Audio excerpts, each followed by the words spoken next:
दरवर्षी स्वातंत्र्य दिनाच्या निमित्तानं जर आपण आपल्या आहारातला एक वाईट पदार्थ सोडून द्यायचा निश्चय केला, म्हणजेच त्यापासून स्वातंत्र्य मिळवण्याचा निश्चय केला, तर काही वर्षातच आपला आहार उत्तम होण्यास मदत होईल आणि त्यायोगे आपलं आरोग्य चांगलं राहण्यासाठी निश्चितच फायदा होईल.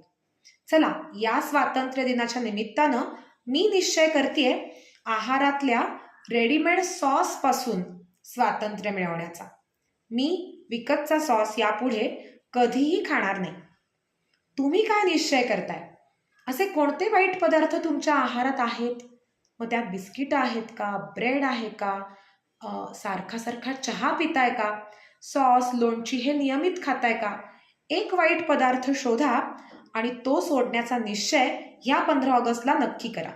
मला कमेंट्समध्ये जरूर कळवा तुम्ही कुठल्या पदार्थापासून स्वातंत्र्य मिळवणार आहात. मी तुमच्या कमेंट्सची वाट पाहते.